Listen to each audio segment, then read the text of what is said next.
Pressure equation. अब sound wave का pressure equation का मीनिंग क्या है? तो जब आपने देखा साउंड को चलते हुए तो कहीं पर मॉलिक्यूल ज्यादा इकट्ठे हो जा रहे थे पाइप में, जो वन डायमेंशनल आपने देखे साउंड का मोशन, और कहीं मॉलिक्यूलों की डेंसिटी कम हो जा रही थी, तो प्रेशर का भी उसी हिसाब से वेरिएशन कुछ हो रहा था। तो साउंड के प्रोपगेशन के टाइम पे प्रेशर बढ़ और घट रहा होता है स्पेस में अल्टरनेट वेव में। तो उसके फॉर्म में भी हम इक्वेशन लिख सकते हैं। तो उसके लिए कैसे काम करते हैं तो चेक करिए।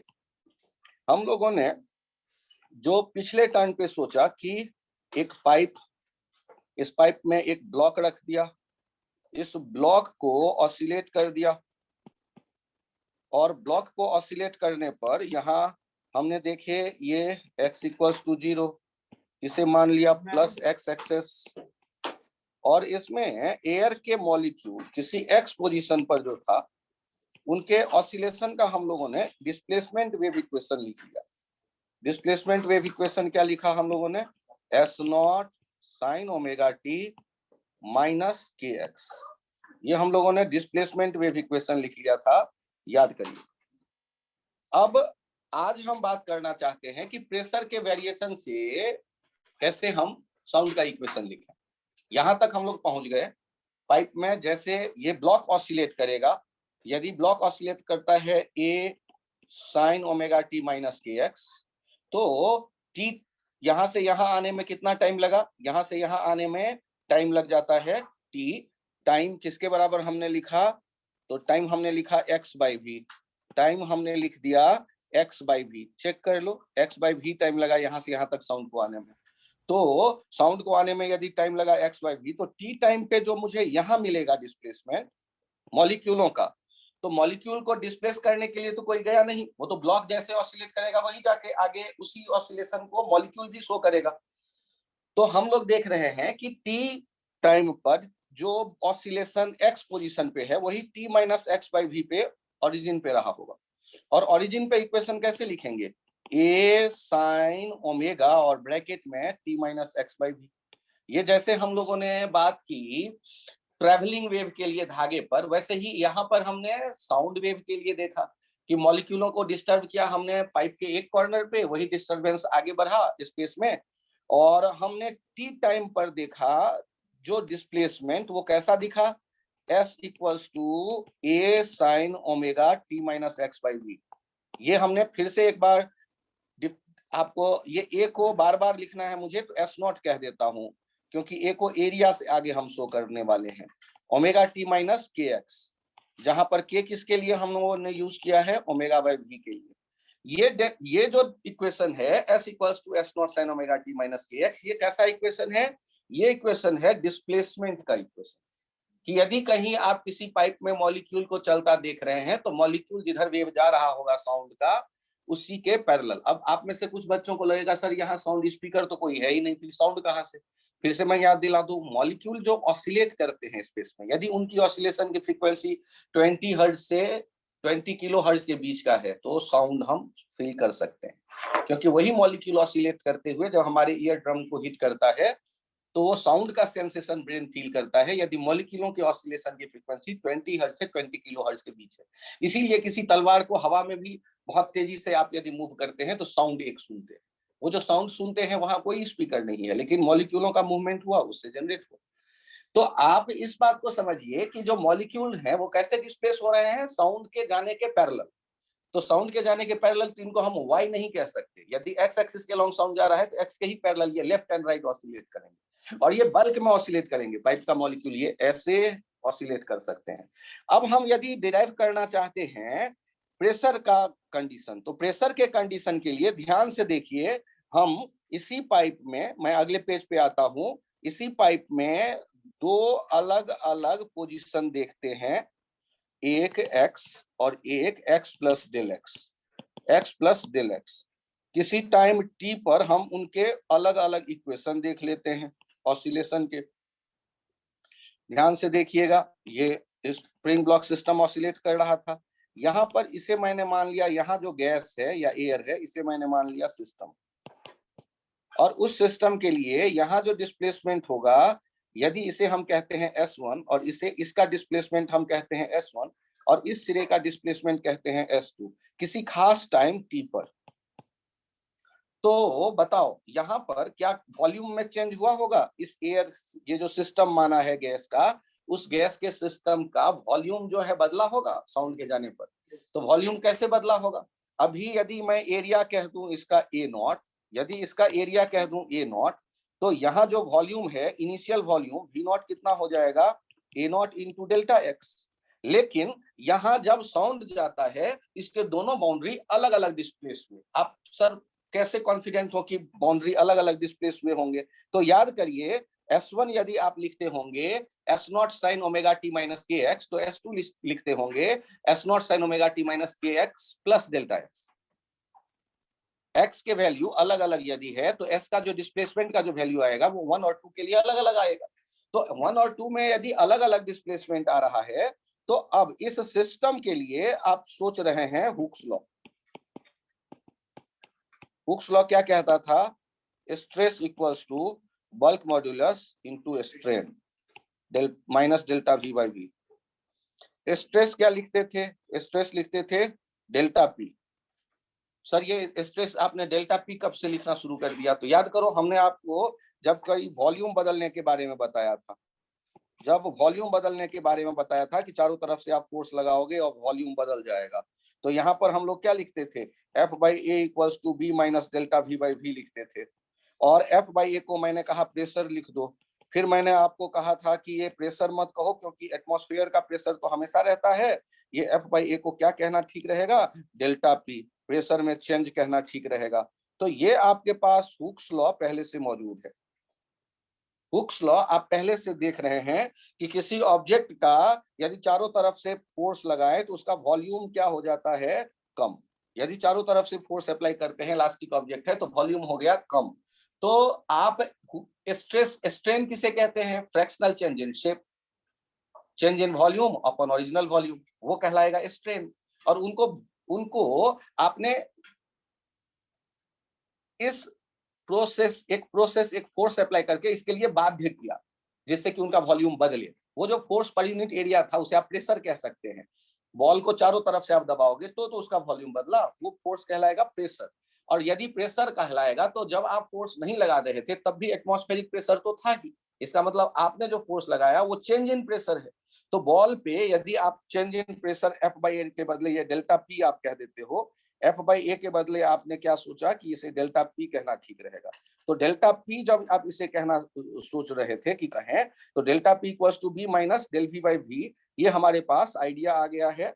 और अब उसी को मैं फॉलो करते हुए ये देख रहा हूं, तो डेल्टा पी कैसे लिखा जाएगा? डेल्टा पी लिखा गया माइनस पी, और ये डेल वी कहां से आएगा? प्रेशर में ये जो वॉल्यूम में चेंज हम लिख रहे हैं, तो ये जो हम चेंज लिख रहे हैं ये आप ऐसे कह सकते हैं del S into A naught by, original volume के लिए लिख रहा हूं del X into A naught. Original volume del X into A naught है, ये क्यों आप सोच पा रहे हो? तो सोचो, आप उस पाइप को देखो, किस जो सिस्टम आपने चुना है वो सिस्टम कितने टुकड़े का है? एक्स और del X plus del X के बीच में है, तो उसका लेंथ कितना होगा? यहां से यहां तक का लेंथ कितना आप देख रहे हैं? ये लेंथ डेल एक्स, और इसको ए नॉट से मल्टीप्लाई करोगे तो क्या आ जाएगा? वॉल्यूम। शुरू में ये वॉल्यूम है, और जब x1 वाला x वाला जो प्लेन है वो s1 डिस्प्लेस हो गया, और डेल्टा x आगे जो प्लेन है वो s2 डिस्प्लेस हो गया, तो यदि दोनों का डिस्प्लेसमेंट सेम होता तब तो वॉल्यूम में कोई चेंज आता ही नहीं। तो वॉल्यूम में चेंज कब आया होगा? जब s1 और s2 का जो डिस्प्लेसमेंट है वो अलग अलग हो, और अलग अलग हो तो चेंज इन डिस्प्लेसमेंट हमारे पास क्या आया? s2 माइनस s1, उसको डेल्टा s कह दिया। फिर से मैं बोलता हूं, वॉल्यूम कैसे बदला होगा? एक्स वाला सिरा मान लो 2 सेंटीमीटर राइट आया, और एक्स प्लस डेल एक्स वाला सिरा मान लो 3 सेंटीमीटर राइट आया, तो दोनों के डिस्प्लेसमेंट अलग अलग है ना, S1 और S2। तो वॉल्यूम में कितने के कारण अंतर आया होगा? 1 सेंटीमीटर इंटू ए नॉट। 3 और 2 का डिफरेंस ले लोगे, S2 माइनस S1, और उसको आप मल्टीप्लाई करोगे ए नॉट से, मीन्स डेल्टा एस को आप यदि करते हो, आप डेल्टा एस को यदि आप कह रहे हो ए नॉट से मल्टीप्लाई कर दे तो वो चेंज इन वॉल्यूम दे देगा। यदि इस बात को आप समझ लें तो ये ए नॉट और ए नॉट को कैंसिल आउट हो जाने वाला है, ए नॉट और ए नॉट कैंसिल आउट हो जाने वाला है। और आपके पास जो डाटा आया, यहाँ ब्रैकेट दे दीजिएगा, जरूरी है क्योंकि बी से वो माइनस फील आने लगेगा। ये आपने डेल्टा वी के बदले माइनस डेल्टा वी के बदले लिखा है delta S into A not, और साथ में आया है ये डेल्टा एक्स। आज से आगे के लिए एक 3 स्टार रिलेशन यहाँ आपके पास आ गया, इन्हें ध्यान रखिएगा। Delta P equals to minus B del S by del X. इसको ऐसे भी लिख लेते हैं, delta P equals to minus B into slope. इसको ऐसे भी ध्यान रख लेते हैं, delta P equals to minus B into slope. इसे कैसे लिख सकते हैं? तो इस तरह से भी लिख सकते हैं।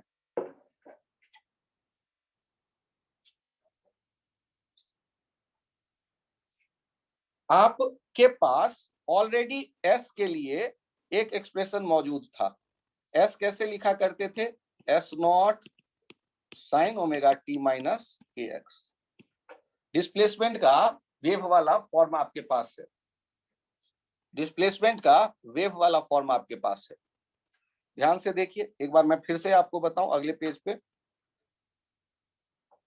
S equals to S naught sine omega T minus के एक्स लिखा है। यहाँ अगले पेज पे देखिए, displacement wave equation, displacement wave equation, ये आपके पास क्या है? S equals to S naught sine omega T minus के एक्स, जहां के क्या है? Omega by we.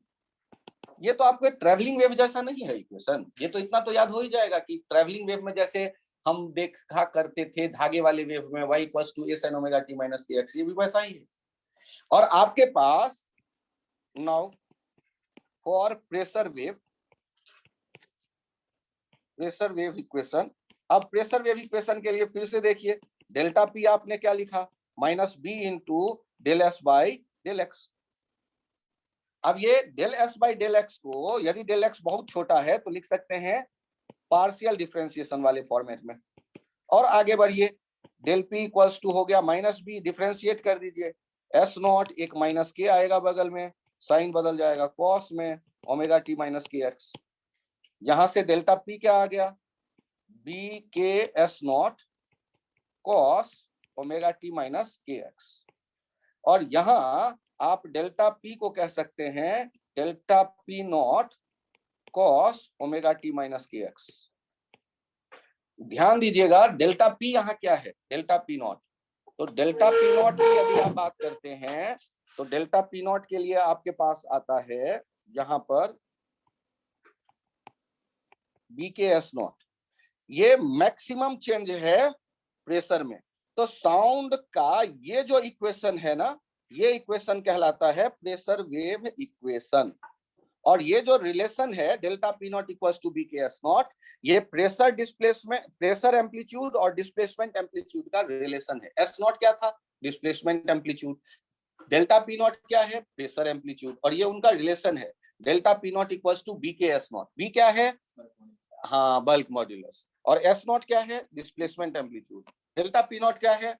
Maximum displacement. इसका मतलब वो displacement sorry, delta P not maximum change in pressure, वो प्रेशर एम्पलीट्यूड। तो साउंड का इक्वेशन हम हार्मोनिकल ही देख रहे हैं, और आप कह सकते हैं कि ये जो इक्वेशन आ रहा है, ये इक्वेशन रिप्रेजेंट कर रहा है साउंड को। इंसान इतना आलसी होता है कि ये डेल्टा बार बार नहीं लिखेगा, वो लिख देगा P equals to P naught cos omega T minus के एक्स, नीचे लिखो। और इसी को आप जब कहोगे P, तो वो प्रेशर नहीं होना चाहिए, दिमाग में सोचना। ये P जो है ये प्रेशर नहीं है, ये P क्या है? Change in pressure. और P नॉट है maximum change in pressure. Delta लिखना छोड़ देगा इंसान, कभी नहीं लिखेगा। ये पहली और आखिरी बार लिखा हमने। डेल्टा पी आपके क्लास के लिए, delta P equals to delta P naught cos omega T minus के एक्स। हार्मोनिकली प्रेशर बदलेगा, हार्मोनिकली प्रेशर बदलेगा। यदि डेल्टा पी 0 है, इसका मतलब वहां एटमॉस्फेरिक प्रेशर मौजूद है। डेल्टा पी पॉजिटिव है मतलब एटमॉस्फेरिक प्रेशर से उतना प्रेशर ज्यादा है, डेल्टा पी निगेटिव है इसका मतलब एटमॉस्फेरिक प्रेशर से वहां इतना प्रेशर कम है। जब कोई साउंड नहीं है तब भी एटमॉस्फेरिक प्रेशर तो रहेगा ही ना। आप एयर में साउंड की बात कर रहे हैं तो एटमॉस्फेरिक प्रेशर तो वहां फील करो आप। और यदि एटमॉस्फेरिक प्रेशर यदि वहां मौजूद है तो ये डेल्टा पी, या आपने डेल्टा बोलना छोड़ दिया तो ये P equals to P naught cos omega t minus के एक्स क्या बताने वाला है कि प्रेशर कितना या तो ज्यादा है नहीं तो कम है। ये P चेंज इन प्रेशर बताएगा। और P नॉट को एटमॉस्फेरिक प्रेशर मत समझना, वो डेल्टा P नॉट वाला P नॉट है। P नॉट है max pressure amplitude, maximum change in pressure when sound is present in air. Sound यदि कहीं कोई प्रेजेंट है तो उस समय ये।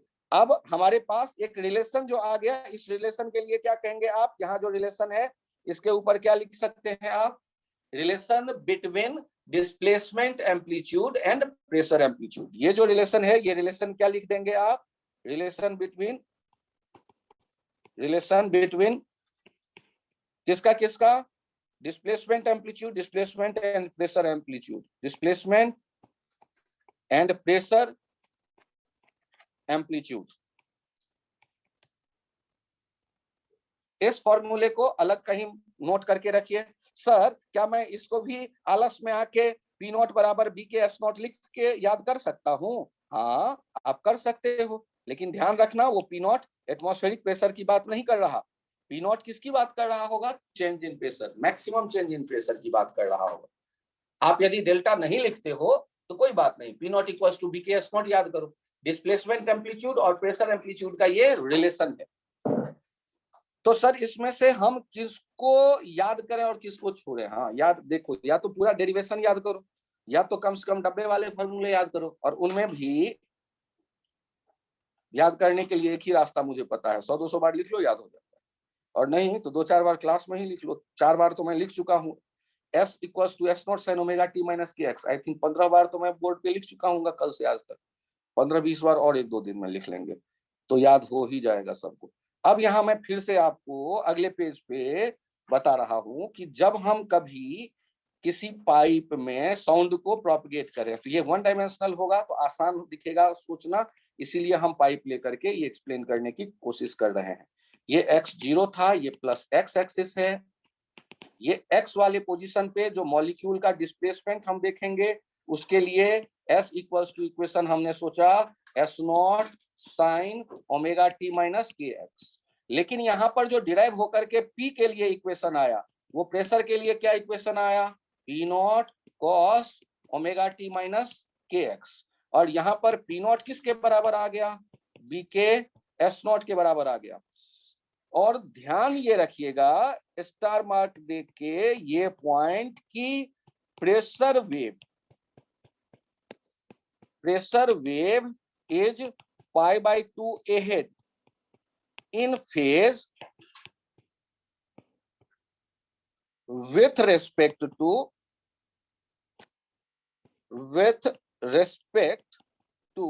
corresponding displacement wave।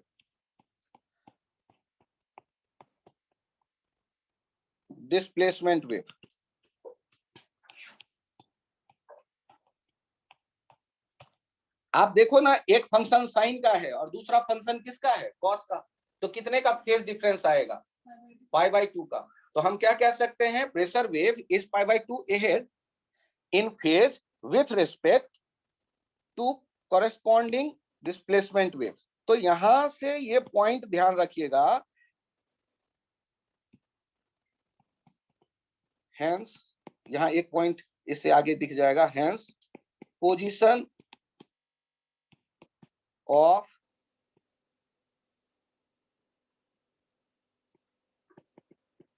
Displacement antinode.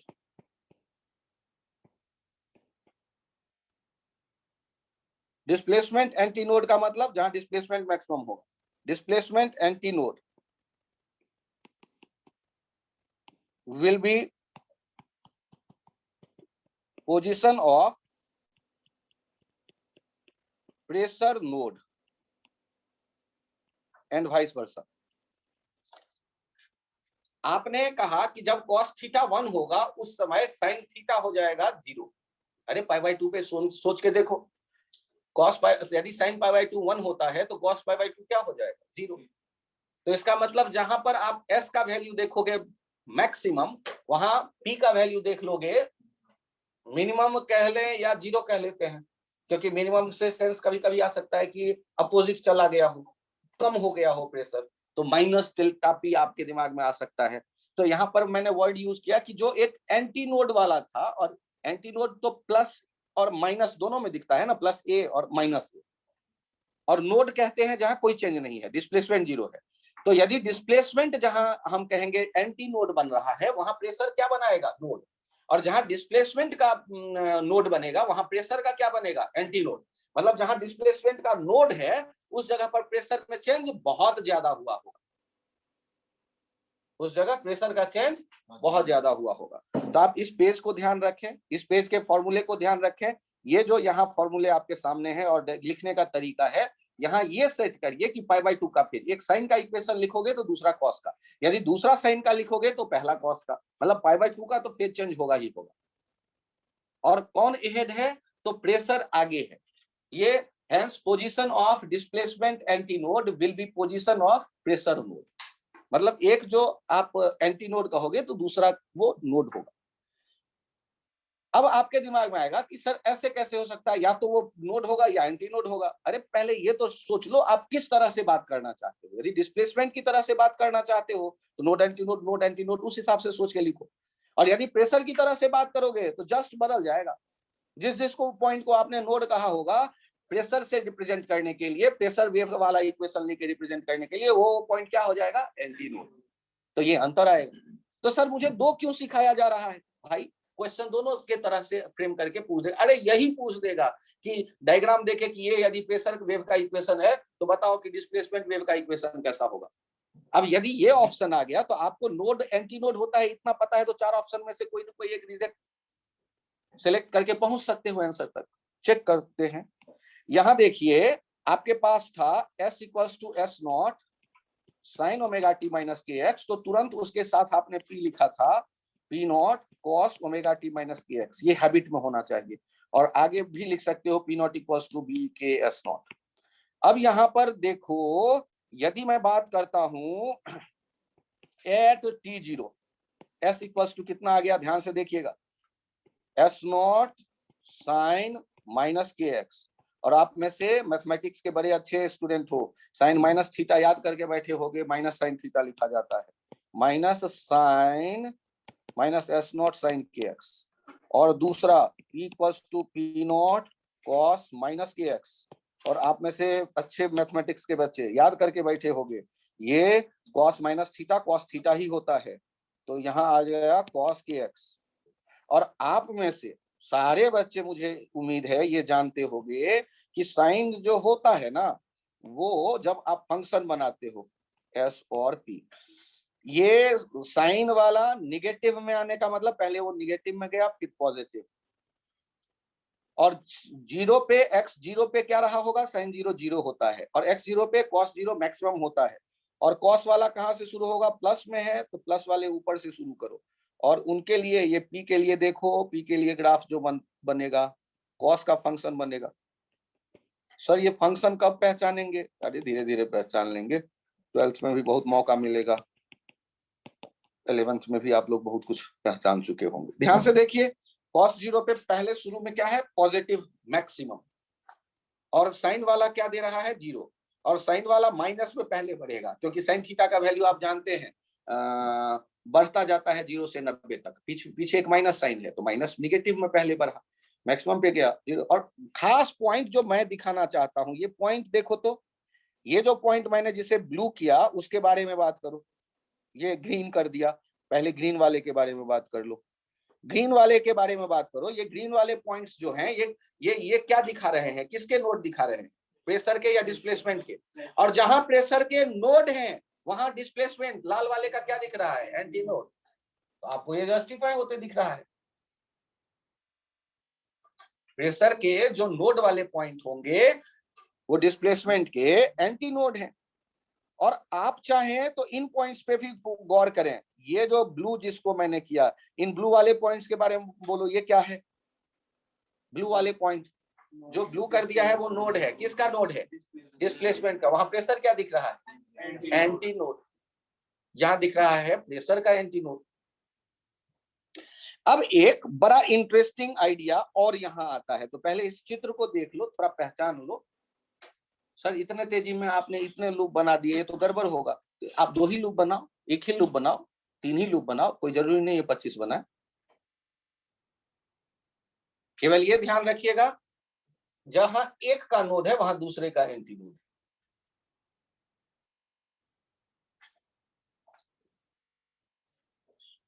आपसे ये कहा गया कि साउंड के जाने के टाइम पर मीडियम में कंप्रेशन और रेयरफ्रैक्शन अल्टरनेट मौजूद दिखता है।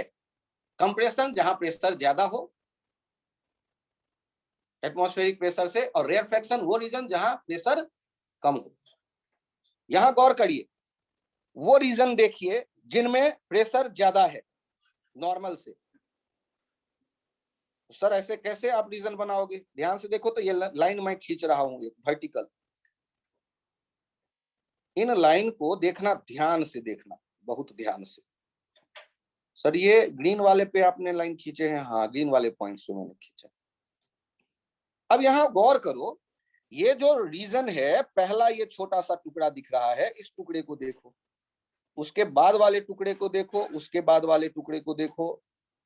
अब मुझे बताओ, इनमें पहला जो टुकड़ा है, उस टुकड़े में ब्लैक वाले पे फोकस करो। पॉजिटिव आया है वैल्यू उसका या negative? Positive, black black P, पहले टुकड़े में पॉजिटिव है या निगेटिव? पक्का? यदि पॉजिटिव है इसका मतलब प्रेशर बढ़ा होगा, प्रेशर बढ़ा होगा मतलब कंप्रेशन। उसके बगल वाले टुकड़े पे बात करूं, नीचे आया है नेगेटिव, मतलब प्रेशर कम हुआ होगा नेचुरल से। ये हो गया रेयर फ्रैक्शन। उसके बाद वाला बताओ, कंप्रेशन, फिर rarefaction, compression, rarefaction. ये रीजन हो गया, रीजन। एक रीजन जिसमें कंप्रेशन है, उसके बगल वाला रीजन जिसमें रेयर फ्रैक्शन है। सर ये आपने तो प्रेशर देख के लिख दिया, अरे यार आसान वही था इसलिए उसको देख के लिख दिया। लेकिन सर यदि केवल एस वाला ग्राफ रहे तो? हाँ, सोचेंगे। सर क्या सोचेंगे कि एस वाले ग्राफ में कैसे डिसाइड करें?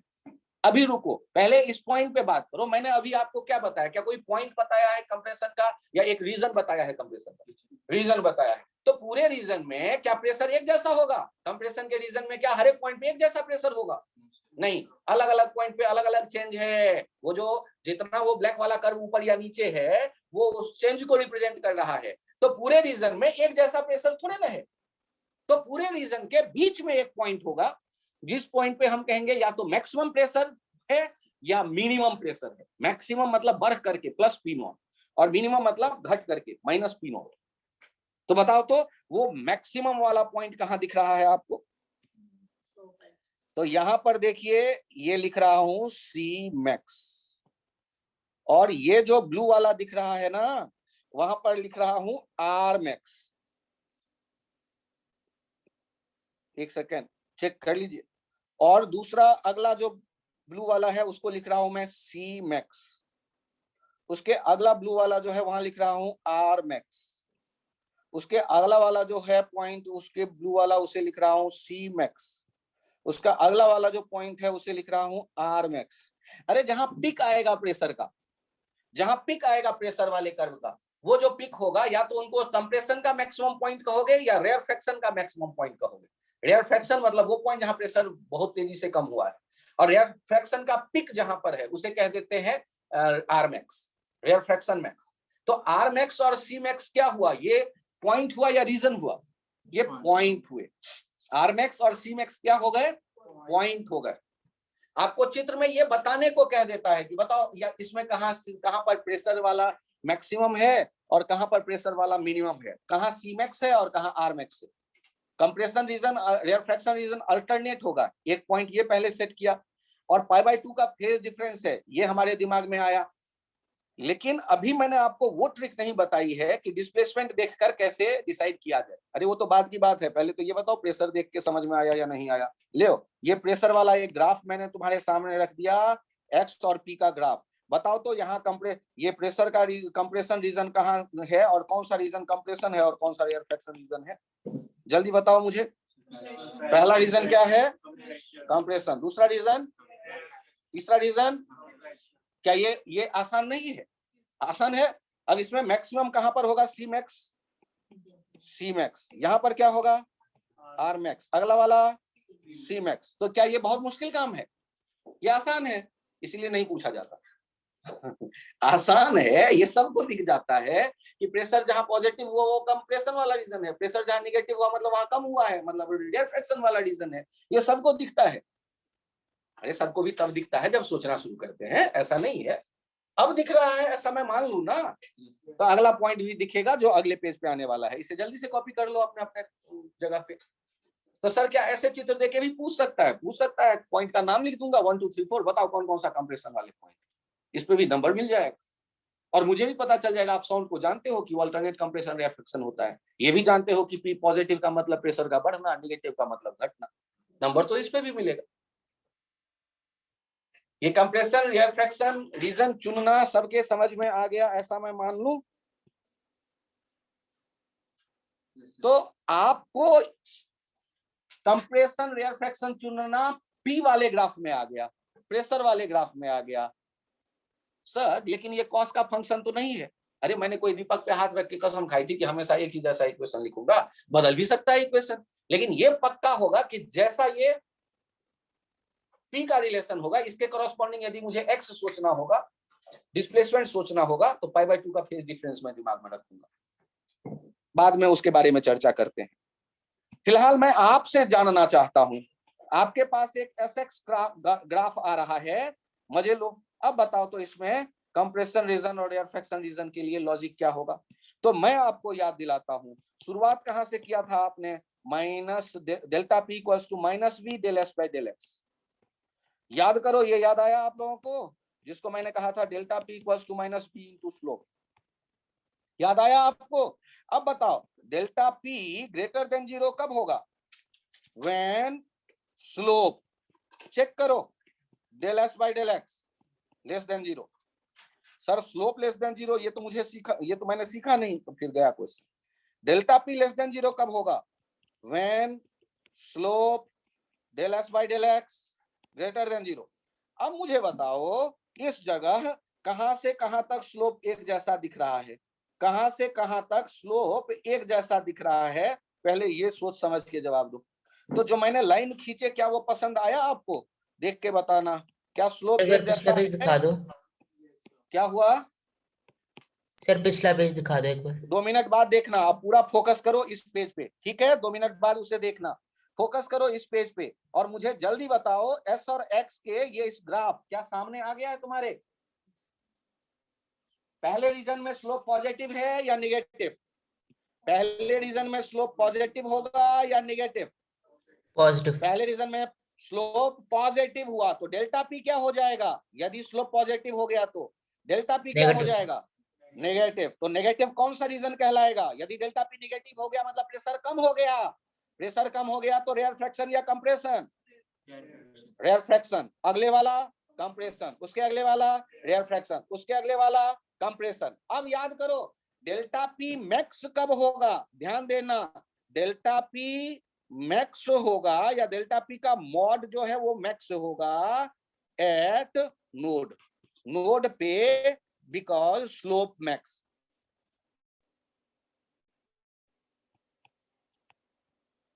Delta S by delta x जो देख रहे हैं उसका जो मैग्नीट्यूड होता है वो भी मैक्सिमम होता है वहां, नोड पे स्लोप मैक्सिमम होगा, जहां एंटी नोड बन रहा है डिस्प्लेसमेंट का वहां स्लोप 0 है और नोड पे मैक्सिमम है, चाहे पॉजिटिव या निगेटिव, मैग्नीट्यूड मैक्सिमम है। तो अब आपको यदि कोई कहता है कि आर मैक्स कहां लिखोगे और सी मैक्स कहां लिखोगे, तो सोचना शुरू करो। ये सेंटर में है ना नोड, इस जगह लिखोगे तुम सी मैक्स, और उसके बगल वाला जो नोड होगा ये होगा आर मैक्स, क्योंकि वहां पर स्लोप पॉजिटिव है, डेल्टा पी नेगेटिव होगा और मैक्सिमम होगा। उसके बगल वाला जो नोड होगा, ये जो अगला वाला ये होगा सी मैक्स, कंप्रेशन रीजन के मिड में। उसके अगला वाला जो नोड होगा वो होगा आर मैक्स। तो ये ध्यान रखिएगा, ये सी मैक्स आर मैक्स की कहानी। घबराना नहीं, अधिक से अधिक क्या होगा हम एक बार में नहीं सीखेंगे। अब सीखना यही है तो 4 डायग्राम और बनाएंगे, कोई ना कोई तो ऐसा होगा जो आपको पसंद आएगा। कॉपी पे इसे बनाइए आराम से। स्लोप देखना नहीं पता हो तो स्लोप को पहले अलग से सीखिए कि कैसे पॉजिटिव निगेटिव डिसाइड करते हैं, और उसके बाद फिर ये फॉर्मूला आपके बड़े काम का है। मैंने पहले कहा था कि 3 स्टार करके इसको याद रखना, इस फॉर्मूले को 3 स्टार करके मैंने पहले ही कहा था याद रखना। अब यदि पसंद आ गया हो तो 3 स्टार मन से दो, क्योंकि उपयोगी तो है, कुछ ना कुछ काम तो कर रहा है। Delta P equals to minus B del S by del X. ये प्रेशर बढ़ेगा साउंड के जाते वक्त या घटेगा, एस एक्स ग्राफ के स्लोप से आपको पता चल जाएगा। जहां एस एक्स ग्राफ का स्लोप पॉजिटिव दिखेगा वहां पर डेल्टा पी निगेटिव होगा, रेयर फ्रैक्शन रीजन में आप हैं। जहां पर delta S by delta X slope negative होगा वहां आप प्रेशर ज्यादा देखोगे, पॉजिटिव देखोगे, आप कंप्रेशन रीजन में है। नोडल पॉइंट्स जो एस एक्स ग्राफ का होगा वही एंटी नोड होगा प्रेशर का, वैसे याद कर लो। जो नोड होता है डिस्प्लेसमेंट का वो एंटी नोड होता है प्रेशर वाले ग्राफ का, तो इसका मतलब वहां पर वो या तो सी मैक्स होगा या आर मैक्स होगा। पॉजिटिव मैक्सिमम है तो आर सी मैक्स, और निगेटिव मैक्सिमम है तो आर मैक्स। यहां तक यदि आ जाए किसी तरह से तो अगला पॉइंट आएगा कि आपको एस एक्स ग्राफ दे दूंगा और कहूंगा कि पी एक्स ग्राफ चुनो कॉरस्पॉन्डिंग, या पी एक्स ग्राफ दे दूंगा कहूंगा एस एक्स ग्राफ चुनो कॉरस्पॉन्डिंग। ये नेक्स्ट लेवल में ये काम होगा कि आपको कोई एक ग्राफ का इक्वेशन देकर दूसरे ग्राफ को चुनने के लिए कहूंगा आपसे, एक ग्राफ का इक्वेशन देकर दूसरे ग्राफ को चुनने के लिए कहूंगा आपसे। डायग्राम मैं चेंज करूं,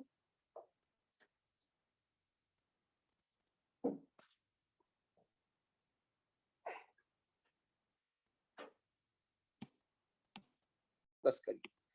कहा गया इस एग्जांपल में ये आपके सामने है P x graph, draw corresponding S X graph. आपको पी एक्स ग्राफ दे दिया, कहानी है साउंड का, और एस एक्स ग्राफ हमने कहा बनाओ। तो ध्यान से देखिए, जो पॉइंट्स हम देख रहे हैं नोड,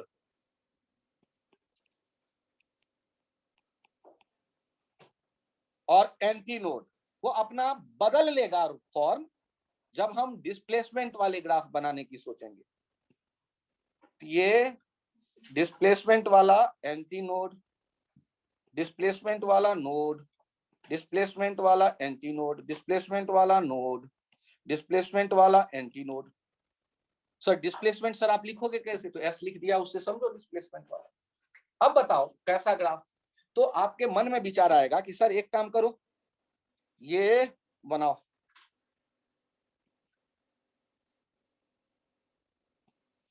पसंद आ रहा है मुझे, तो मैं कहूंगा ये पसंद आ रहा है, तब तो आपको ये भी पसंद आएगा। अब दोनों में से कोई एक चुनो। सर यही दोनों? अरे तो तीसरा आप बना के बताओ, कोई तीसरा पॉसिबल है? यही दो पॉसिबल है, या तो ऊपर वाले कॉस वाला बनेगा, क्योंकि पी वाला साइन का ग्राफ है। सर कैसे पता चला? अरे यार साइन 0 0 होता है, उससे पता चला। यदि पी वाला साइन का ग्राफ है तो π/2 के फेज पे कॉस वाला ग्राफ बनेगा एस का, और कॉस वाले दो पॉसिबल हैं, या तो ऊपर से शुरू होगा या नीचे से शुरू होगा। अब इन दोनों में से कौन सा? कोई एक आपका आंसर है और दूसरा आपको नेगेटिव मार्क दिलवाएगा। तो याद करो, वो जो डब्बा एक याद किया पहले, minus B del S by del X, याद करो याद करो। और अब यहां से देखो डेल्टा पी क्या था? Minus B into slope. अब पहले पार्ट में प्रेशर पॉजिटिव है, तो पहले पार्ट में प्रेशर पॉजिटिव है, तो पहले पार्ट में प्रेशर पॉजिटिव है तो स्लोप क्या होना चाहिए? नेगेटिव। स्लोप नेगेटिव किस में आएगा? ग्रीन वाले में या ब्लू वाले में? ग्रीन वाले में स्लोप पॉजिटिव आएगा तो प्रेशर क्या हो जाएगा? नेगेटिव। क्या पहले वाले में प्रेशर नेगेटिव है?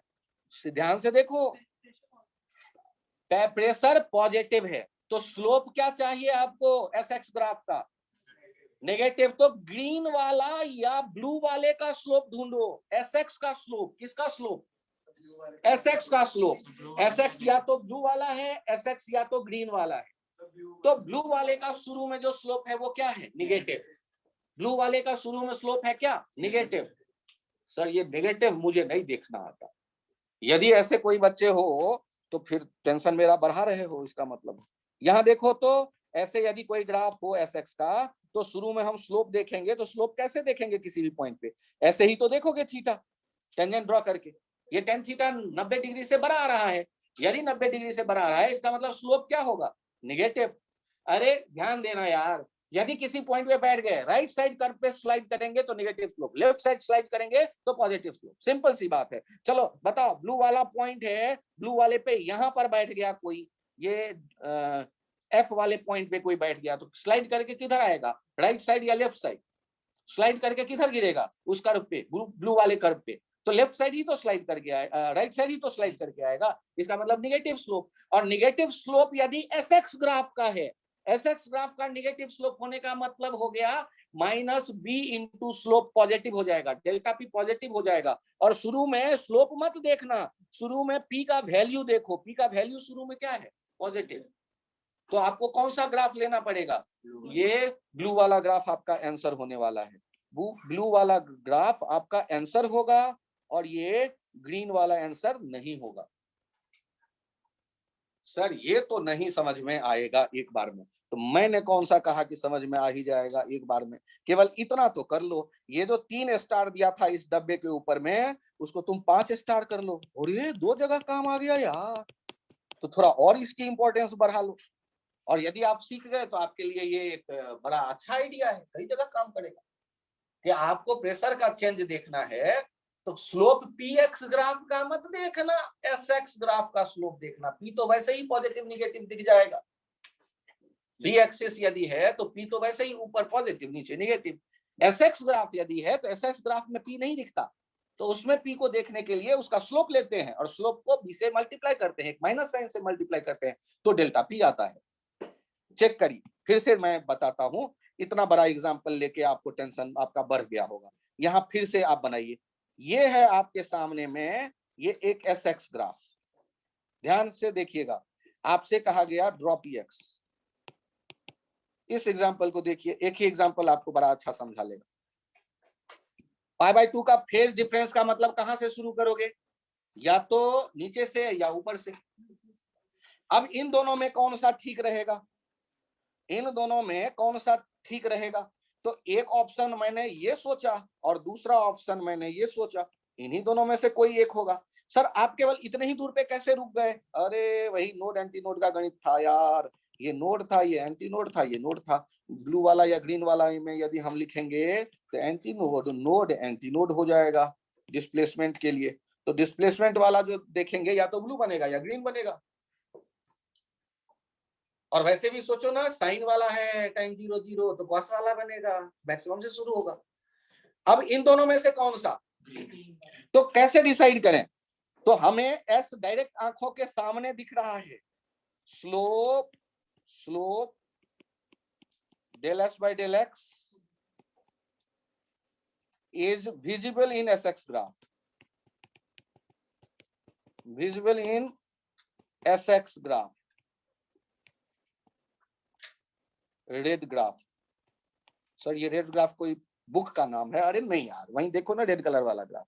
रेड कलर वाले ग्राफ में स्लोप आंखों से दिखेगा आपको, एस एक्स ग्राफ।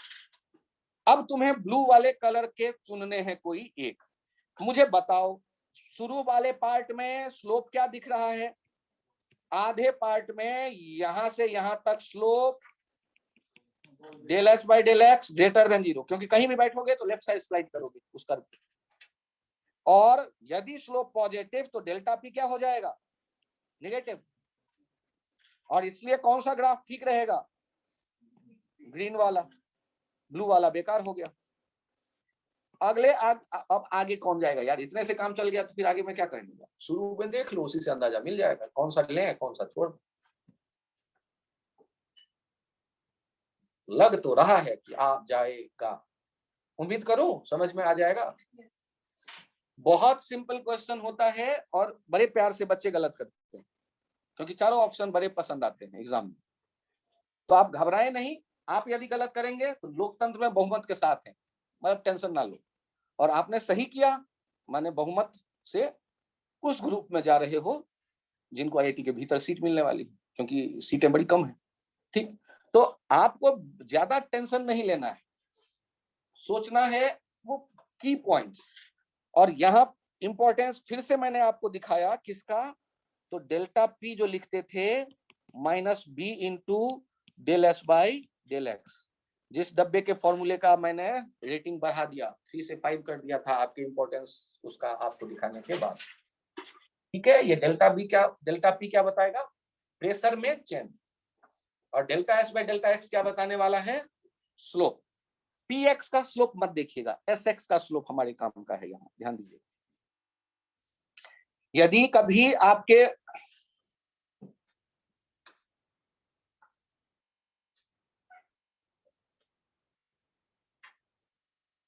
एक और आइडिया देख लो, ये एग्जांपल आ जाए आपके सामने, एस एक्स ग्राफ दिख रहा है, और इसमें आपसे कोई कह दे कि वेव जा रहा था राइट की तरफ, और ये पॉइंट 1 2 और ये 3,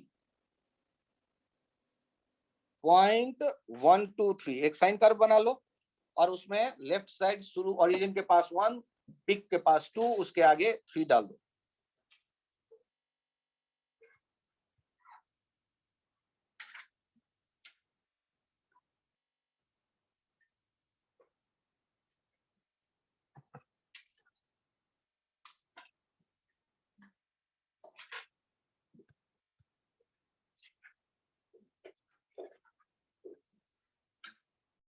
यहां आपको बताना है कि पार्टिकल का वेलोसिटी का डायरेक्शन क्या होगा,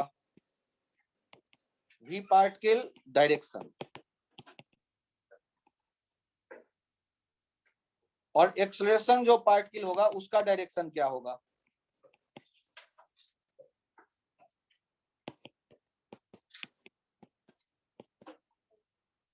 अब इस तरह का जब क्वेश्चन आपके सामने में आएगा,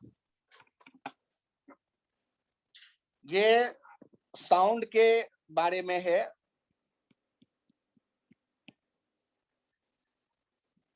तो आपको मैं याद दिलाऊंगा कि जब आप ये क्वेश्चन ट्रैवलिंग वेव में देखा करते थे स्ट्रिंग पे, y इक्वल्स टू क्या लिखा करते थे, a sin omega t minus के एक्स, तब आपने डिराइव किया था vp equals to minus v into slope, और acceleration particle equals to minus omega square y, शायद ये याद आ गया। उसी तरह आप यहां देखेंगे s equals to S naught sine omega T minus के एक्स होने पर v पार्टिकल हो जाएगा माइनस v इंटू स्लोप, और एक्सलेशन पार्टिकल हो जाएगा minus omega square s, displacement s है इसलिए।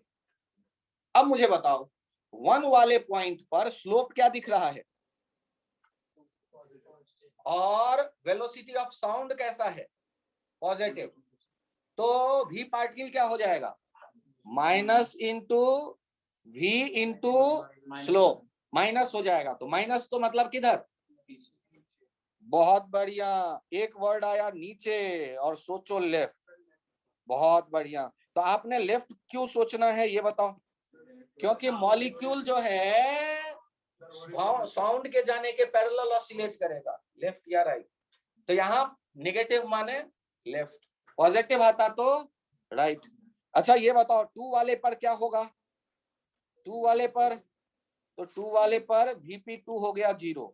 अच्छा 3 वाले पर स्लोप नेगेटिव, 3 वाले पे स्लोप नेगेटिव, एक नेगेटिव पहले से है फॉर्मूले में भी पार्टिकल वाले में, और V पॉजिटिव है, पॉजिटिव, इसका मतलब ये हो जाएगा राइट साइड। और बताओ एक्सेलरेशन के लिए, एक्सेलरेशन 1 वाले पॉइंट पे S पॉजिटिव है या नेगेटिव, S पॉजिटिव है, तीनों पॉइंट पे 1 2 3 तीनों पे S पॉजिटिव है, तो एक्सेलरेशन क्या हो जाएगा, नेगेटिव। नेगेटिव का मतलब ध्यान से देखना, acceleration of particle 1, acceleration of particle 2, acceleration of particle 3, यदि नीचे कोई पॉइंट होता 4 तो एक्सेलरेशन ऑफ पार्टिकल 4, और यदि यहाँ वाला कोई पॉइंट होता 5 तो एक्सलेशन ऑफ पार्टिकल 5 0, क्योंकि डिस्प्लेसमेंट 0 होता। अब कितना छोटा सा पॉइंट है कि पार्टिकल का एक्सलेशन का डायरेक्शन बता दो। तो डायरेक्शन कैसे, एसएचएम सोचना, लेफ्ट राइट ऑसिलेशन है, स्प्रिंग ब्लॉक सिस्टम ऑसिलेट कर रहा है। सबसे पहले मुझे बताओ, स्लोप देखना आता है सबको? शामिल? ओके, बताओ जल्दी से, 5 वाले पॉइंट पे स्लोप पॉजिटिव है या निगेटिव? 5 वाले पॉइंट पे परफेक्ट। एक बार और सोचो यार, कैसे डिसाइड करते हो? देखो ना, थीटा बीटा छोड़ो, ऐसे देखो, यहाँ पर एक हाथी का सूंड बनाया हुआ है और इस पे तुम बैठ गए, तो बैठ के स्लाइड करके किधर आओगे? लेफ्ट साइड आओगे कि राइट साइड जाओगे? लेफ्ट साइड, लेफ्ट इधर और राइट इधर, लेफ्ट इधर और राइट इधर। किधर जाओगे? उस पे 5 पे बैठ के। 5 वाले कर्व पे यदि हम बैठ गए, ये 5 वाले कर्व पे किसी को बैठा दिया तो वो किधर आएगा स्लाइड करके? सोच के तो बताओ, इधर कौन सा डायरेक्शन है? लेफ्ट। लेफ्ट साइड जब स्लाइड करोगे तो पॉजिटिव स्लोप, ऐसे याद कर लो। टेन थीटा करके देखना चाहते हो तो यहाँ टेंजेंट बनाते हैं, टेंजेंट एक्स के पॉजिटिव डायरेक्शन से जो एंगल बनाता है वो 90 0 के बीच है, इसलिए टेन थीटा पॉजिटिव, जो तुमने पहले मुझे कहा। तो अब यहाँ पर यदि स्लोप आपको पता चल जाएगा तो आप बड़े आराम से पार्टिकल के बारे में बता सकते हैं, उसका डिस्प्लेसमेंट किधर होगा। उसका डिस्प्लेसमेंट के लिए फॉर्मूला क्या है? वेलोसिटी किधर होगा? वेलोसिटी के लिए क्या फॉर्मूला है? Minus v into slope. Slope positive है, एक माइनस पहले से है, और v पॉजिटिव है, वो हो जाएगा निगेटिव। निगेटिव का मतलब किधर होगा? वो लेफ्ट साइड। 5 वाले का जो पार्टिकल का वेलोसिटी देखोगे वो लेफ्ट साइड होगा। सर डिस्प्लेसमेंट तो 0 है। अरे डिस्प्लेसमेंट 0 है तो डिस्प्लेसमेंट जब 0 होता है वहां वेलोसिटी 0 होता है, ये कोई रूल थोड़े मैंने पढ़ाया है। डिस्प्लेसमेंट 0 होता है तो एक्सेलरेशन 0 होता है। Acceleration equals to minus omega square X, minus omega square S. लेकिन वेलोसिटी ऑफ पार्टिकल कैसे देखते हैं? Velocity of particle minus v into slope. तो आप उसके लिए मेंटली प्रिपेयर्ड हो जाओ। और अधिक से अधिक क्या होगा, ये पॉइंट मान लो थोड़ा सा कंफ्यूजिंग रहेगा आपके लिए। धीरे धीरे हम उस कंफ्यूजन से बाहर आते जाएंगे। ध्यान केवल ये रखना कि ट्रैवलिंग वेव जैसे स्प्रिंग का था वैसे ही यहाँ है सोचने का रास्ता, लेकिन लेफ्ट राइट मूवमेंट देखना मॉलिक्यूलों का एसएक्स ग्राफ में। और सर यदि पीएक्स ग्राफ बना के पूछ दे तो, अरे भाई एक पेज पहले इतना मेहनत किया है कि पीएक्स को एसएक्स में कैसे बदलें, फिर उस हिसाब से काम करिएगा। पीएक्स को पहले किस में बदल डालिएगा? एसएक्स में। फिर उसके बाद विचार करके बताइएगा कि क्या हो सकता है, पार्टिकल किधर गया नहीं गया, उस पर सोचेंगे। यहां तक आने के बाद मैं ये कह सकता हूं कि एसएक्स और पीएक्स ग्राफ के साथ आप कंफर्टेबल हैं। ये साउंड को दोनों से रिप्रेजेंट किया जाता है। SX velocity of sound in air. Velocity of sound हम लोग देखेंगे किसी भी मीडियम में तो लिखेंगे इलास्टिसिटी अपॉन डेंसिटी। देखा जाता है कि वेलोसिटी जो होता है सॉलिड में वो ज्यादा होता है रेस्पेक्टिव लिक्विड से, और उसमें भी ज्यादा होता है गैस से, और वैक्यूम में वेलोसिटी ये 0, वो रहता ही नहीं है। जबकि ये साउंड के लिए हम लोग बात कर रहे हैं। और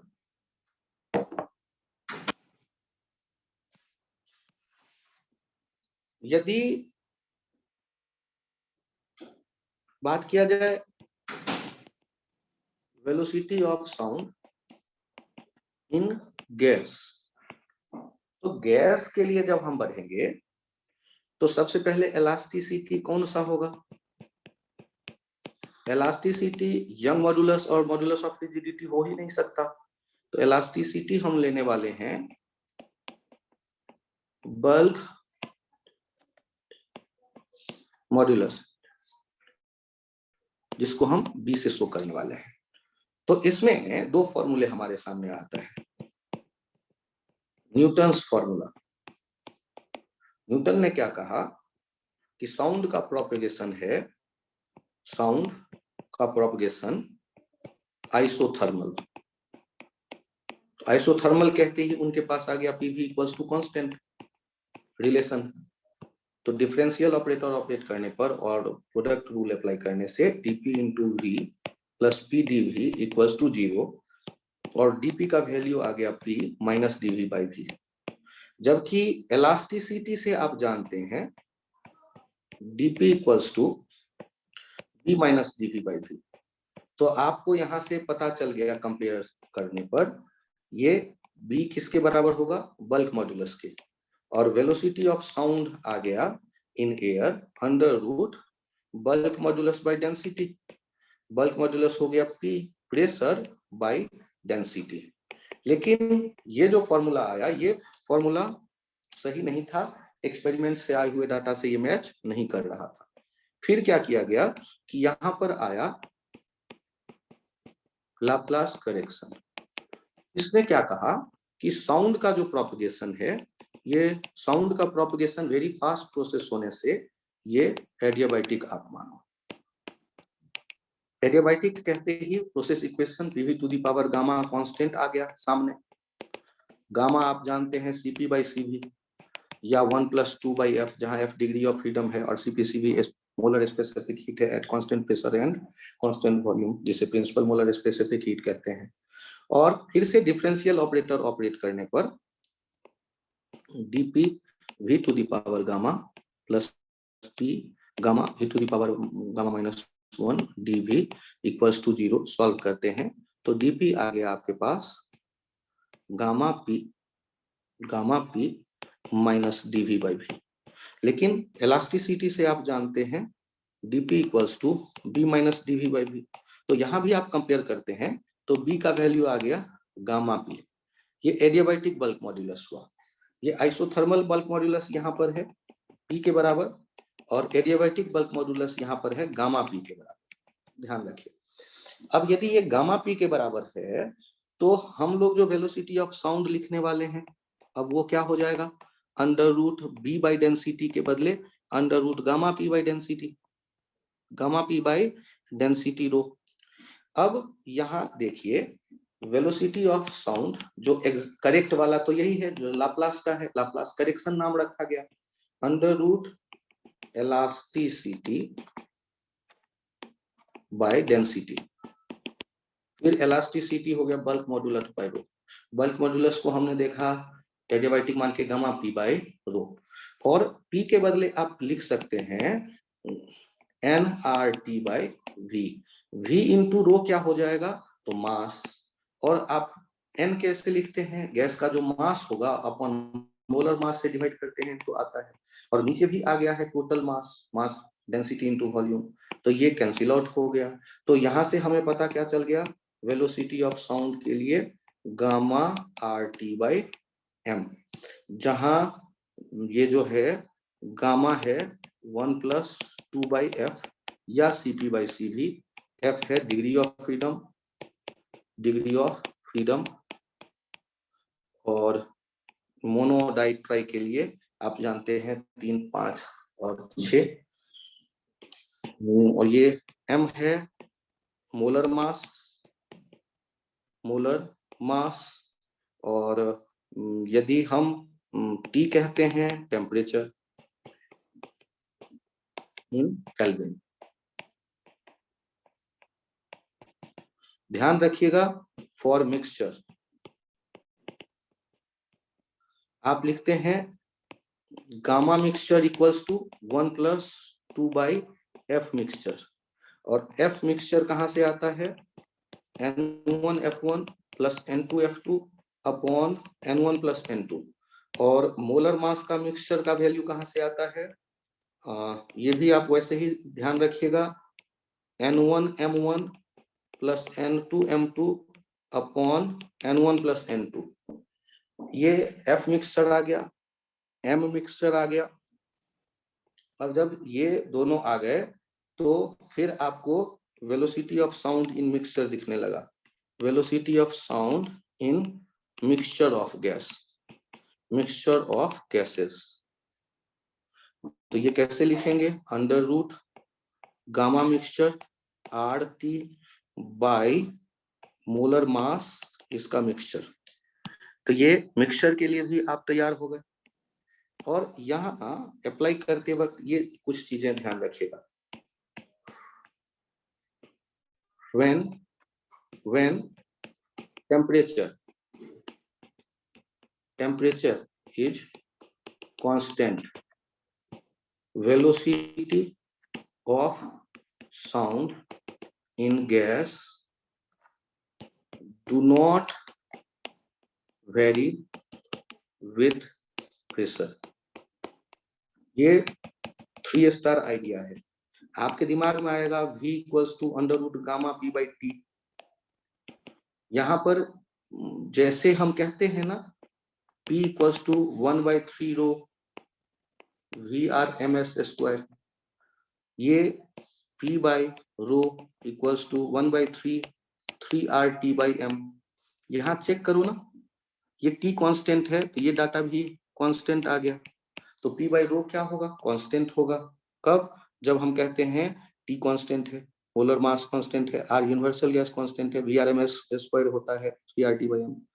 तो हम लोग चूंकि ये जानते हैं ऑलरेडी कि V under root gamma P by rho तो है, लेकिन यदि प्रेशर बढ़ाएंगे तो डेंसिटी भी बढ़ेगा, उनका रेशियो कांस्टेंट रहेगा, या ये इस फॉर्मेट में आ जाता है।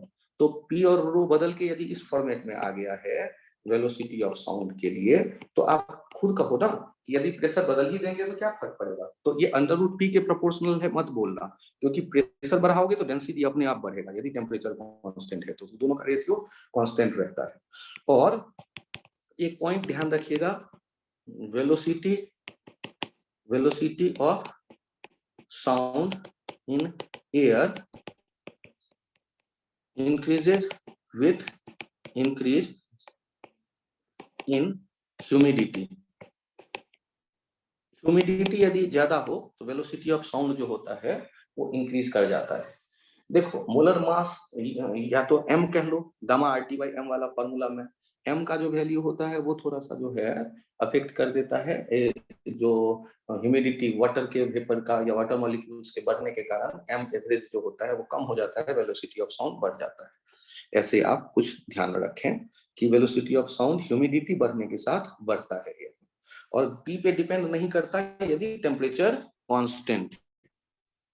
ठीक, यदि आपसे कह दे कि 2 कमरे में अलग अलग गैस है, ये टेम्परेचर 27 डिग्री सेंटीग्रेड, ये भी 27 डिग्री सेंटीग्रेड, ये O2 और ये H2, ये वेलोसिटी ऑफ साउंड V1, ये वेलोसिटी ऑफ साउंड V2, और आपसे कह दे V1 बाई V2 बताओ कितना होगा। तो आप सॉल्व करते वक्त देखिए, सॉल्व करते वक्त क्या दिमाग में लाएंगे? वेलोसिटी ऑफ साउंड के लिए फॉर्मूला है under root gamma RT by M, इसी पे फोकस करिए। ये गामा सेम है, दोनों डायटोमिक, टेम्परेचर सेम है, दोनों 27 डिग्री सेंटीग्रेड, और R तो यूनिवर्सल गैस कांस्टेंट है, तो V1 बाई V2 क्या हो जाएगा? Under root M2 by M1।